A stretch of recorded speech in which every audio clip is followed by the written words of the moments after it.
Welcome to Coleman Report Live. I'm Bob Coleman. We're talking Main Street and the small business lenders who help it grow and who, for some reason, don't have internet in Washington right now. So we're working on getting Katie in. Hey, Bill, thank you very much for joining us. It's been a while. You're the general manager, senior vice president of PayNet.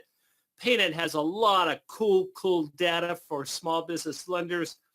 Bill, how long have you been doing this, and what gave you the idea of getting in this space?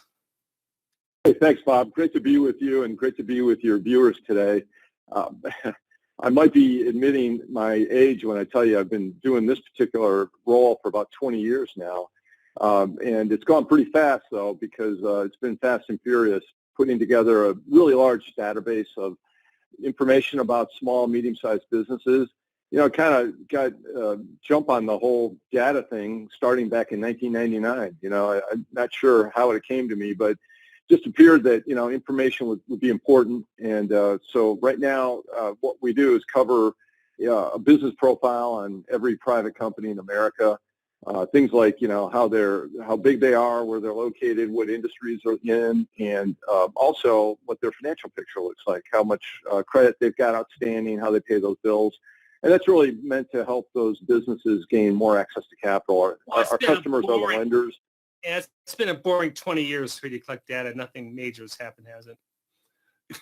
That's right. I know, exactly. Nothing. Just three economic cycles. That's all. Yeah. Well, Bill, thank you very much. Bill has a lot of cool free information. He also charges for it, but I'd love to have him come in and give his insights. All right. There's your certificates. Let's go to the poll questions. Bill, we always love to ask this question. Has SBA processed your PPP loan forgiveness applications? Last time we did this, Joseph, we almost hit 50%, Joseph? Yeah, we were right at 50%. It looks like we've already passed that today, so good job. And 53. So slowly but surely that's inching upwards. Bill, when we started this about 6 weeks ago, we were at 2%. So I don't know how much you're involved with PPP, but that's good news for lenders. Second poll question. This is from Bill's data. What states saw the largest decline in small business lending activity? And you got 4 choices. First of all, Bill, define small business lending activity, because your data captures more than just lending from lenders, correct? Yeah, that's right, Bob. It's the amount of providing capital to a small business, whether it's in the form of, you know, a line of credit or a term loan for some property, plant, or equipment. And so it's really any kind of credit going out to a small business.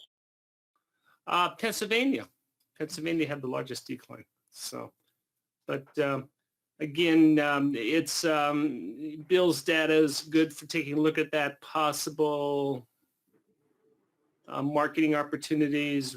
We're just you can get lost in data. Hey, Katie, 10 o'clock means 10 o'clock, Katie. Yeah, I don't know what happened. I thought I was online and everything, and then I realized I can't hear anything and everything's frozen. So I guess my internet cut out Bill, there. I don't know if you met Katie. She's been with us for over a year. She's our editor.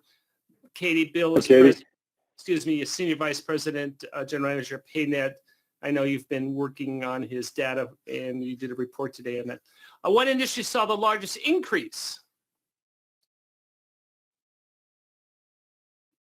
Let's wait till the poll comes in, and then we can go to those numbers, Bob. I'm going to let you answer that one, Bill. Well, the largest increase, public administration. You know, there's a lot of, you know, money Define that for me. going into. What does that mean? Define. Yeah, I mean, you know, these are the municipalities. These are administrations that are, you know, for example, it could be a nonprofit. These are the administrators of, you know, any kind of public services that are, you know, all across the United States. And we're actually seeing those numbers up, that they're actually borrowing more money. So, you know, the munis are really of interest right now. And obviously, I think there's this, you know, view that there's a flight to safety in a sense, Bob, you know, that, you know, with these uncertain times, you know, it's just smarter to go with a known quantity. But it's up 1.2%. It's not a huge number, but it is a positive number in this environment. Why would you include public administration under small business? Well, I think there's just a huge amount of capital that goes out to that part of our economy, and it's a big piece of the economy. And some of these smaller municipalities, have administration facilities and they need access to capital, and banks are a great provider. And the other interesting point here is construction. Construction is actually up 1%, which just astounds me, because in 08, 09, construction was really the hot spot of problems. But now I think everybody's been kind of stuck in their homes, and they're looking to remodel their houses or, redo some part of their home, and construction's really been doing pretty well right now, holding up pretty well. Bill, my theory is, I'd like you to comment on it. You feel free to disagree. My theory is 2008, 2009, we didn't know how low we were going to go. We knew we were in pretty bad shape. Today, it's different. We don't see weekly bank closings, and there is a light at the end of the tunnel, whether we get the vaccine and it burns itself out. And people are saying, okay, we know how this ends, as opposed to 2008, 2009. That's right. It is different, right? Every, recession's different. Remember, I don't know, like I'm old enough to remember 2000, right? The dot-com boom and bust. And I hate to admit it, I can remember a lot of these old recessions. I've been around, but... Bill, I'm going down memory lane. I was a lender when prime was 21.5% back in 78, and there was 70, that was 80, and there was no credit. Credit was completely seized up. So I sort of remember that. And so every one of these is different. And so, we find in the pandemic that it's really that there's, you've really got to be selective about where you're putting your money, and because these industries are all different, and we're seeing, like construction doing well. Interesting, healthcare you would think would be catching quite a bit, but all that elective surgery has gone away, and so that's really hurt some of the healthcare providers. And so that's right. Two examples right there. Well, dentists, and and that's why your stats are very interesting. That some industries are doing very, very well. I even hate to ask how much are restaurants down, Lance, Bill? Well, yeah, obviously that's, that along with retail has really been hit hard. And, I think the number on restaurants last I saw was, around 8% on a year-over-year basis. It doesn't, it seems like only 8%, but that's a big deal. And PPP, of course, has had some 8% when you consider profit margins. Yeah, when you have those thin profit margins too, it makes it really tough. And so, but PPP has certainly, come to the rescue, but I think we're all kind of scratching our heads on that one right now. All right. Anything else on this page that you want to highlight for us? Talk about delinquency. Well, I just think, I think that's the big question mark, right? We saw in 08, 09, we saw how bad things got, like you mentioned, Bob, there were bank failures.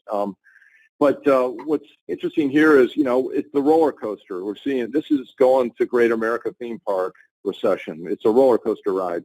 We saw, the risk just spike really quickly in end of second quarter and part of the third quarter. And we're actually seeing that actually come back a little bit, partly due to PPP. So the delinquencies, jumped way up, and then they came back down by about 12 or 15 basis points. We're seeing actually about right now, the most recent reading, about 3.3% roughly on the days past due. Now let me put that in context. Before COVID, that was around 1.7. So we've seen a big jump up, and this will, of course, flow through to higher defaults on some of these loans. But a lot of loans have been gone through forbearance and have been restruck as well. So some of that will be tempered, but we are seeing financial risk jump quite a bit. Well, what do you see in the next 3 months as these SBA loans, as the payments cease on the PPP loans? Do you see a spike in delinquencies? Do you see, what is your crystal ball telling you? Thanks, Bob. Yeah, of course. I'm giving you the softball questions, right? I shake it every day to look at it. I'm shaking that crystal ball. But, what we see is our projections of default rates. And I can really give you a sense, Bob, for kind of the worst case here. And, worst case right now, we're seeing in that 5% range on default rates, right? They can spike up to 5. That's over about 18-month period. In the next 3 months, Bob, I tell you, it depending on what happens with some of the policy making. We've seen things freeze up because we're in an election cycle. But, the name of the game is we're going to get another PPP program related to revenues and not just payroll. And there's talk about it. It's coming. And I think that's going to help out quite a bit and help get these businesses some breathing room, keep them on track so that those defaults don't jump up to the 5% range a year from now. So I think that's a great outcome. Yeah, I like that 3 to 5% range much better. We've had discussions where people are predicting up to 10%, which would be catastrophic for a lot of lenders. So I think that's 5%, it. 5% still isn't good, but go ahead. Yeah, if we got no action, then that might happen, Bob. I mean, like I said, anything can happen now. These are kind of crazy times, but the reality is, anticipating some further PPP and some further relief. All right. Well, Katie has chosen to bail on her report, so I will fill in as best as I can. Let's just start top picture. There are a lot of proposals. Bill was saying we need another round of PPP. Bill, that is bipartisan. Everyone agrees. It's just it's the details that we're trying to work out. This is one particular bill. Again, the Speaker of the House put a deadline of Wednesday to try to work this all out. We do know that she and the Treasury Secretary are speaking, so that is good news. Just some interesting highlights that came out of this. One is there will be a PPP2. I saw one of the proposals had a 7A guarantee of 95%, which is great for Main Street as well as for the lenders, and also a $10 million cap. I'm sort of agnostic on the $10 million cap of whether we need that, but because that puts lenders in the middle market, which is a little different skill set. As long as the lenders can hire the expertise to manage those types of complex credits, again, I'm all for it. And you can read through these. It's a proposal where they keep on wanting to do something. I hear that 150 number is coming back for blanket forgiveness, and they're also addressing blanket forgiveness. So the takeaway, Bill, for me is things are being talked about, things are being introduced. I'm still optimistic that something will be done for the election. But again, I was the one who said July 3rd, this is all going to be put to bed.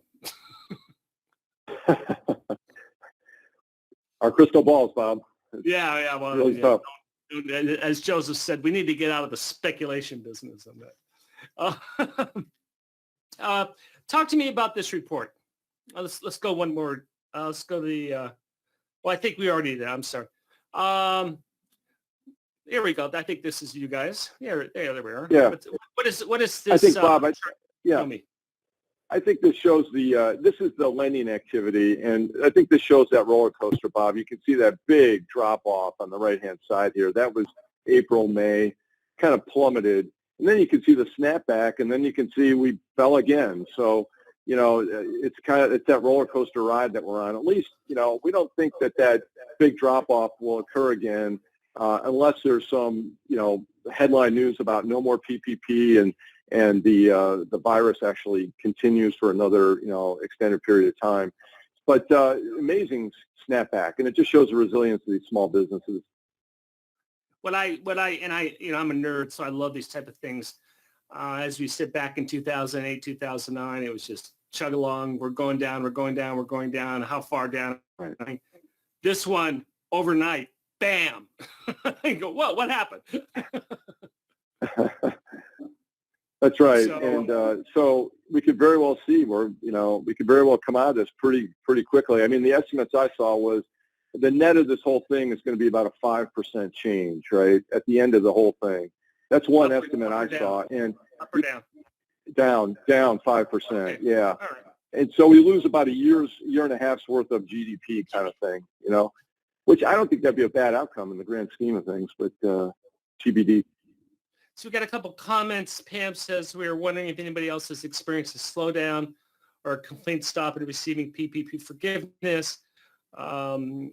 I just throw that out there. Pam Richards says, interesting, of the 13 bankers I've spoken to in Georgia, no one has received a forgiveness payment from SBA for any loan over $100,000. I think that makes sense. I think they're processing the small ones. And Raman, he again asked, Bill, I certainly don't expect you to address this, but one of the concerns CPAs, the industry has, is the government has made it clear this forgiveness will not be taxable, but there are a number of states that are saying, well, wait a minute, if you have a loan forgiven by the government, that's income to you on the state level, we want to tax it. So we're following that closely. And he says, please explain why filing in 2021 helps eliminate the state tax. It doesn't eliminate it. It simply defers the outcome of that. So if you file the return and show that this year, then you're recognizing the income this year, as opposed to showing in the loan and showing the loan forgiven into 2021, you're delaying that process for 12 months. Katie is having serious internet problems. We'll give her a pass on that.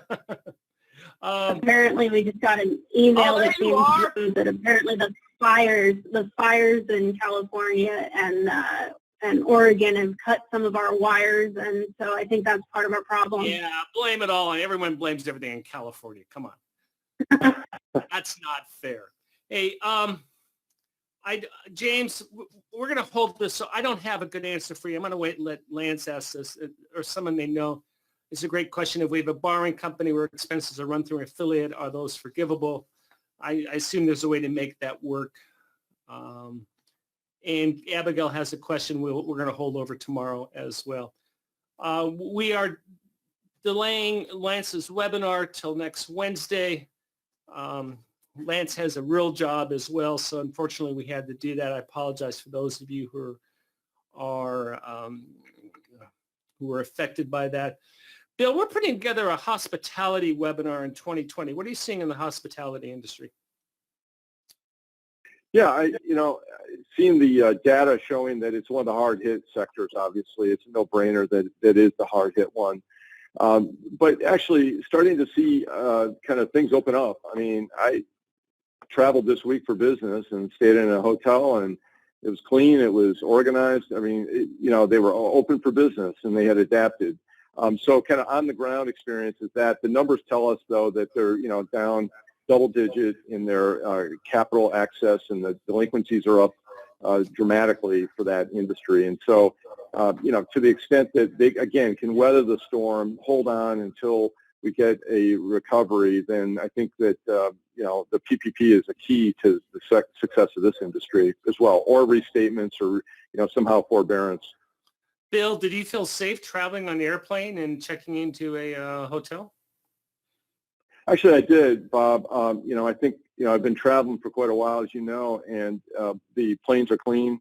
Had the middle seat open, and I just, everybody's aware that we're in this together, and the mask is on, and we're just kind of, getting on the plane and getting off the plane, and I don't think anybody complains about that, So that worked out pretty well, actually.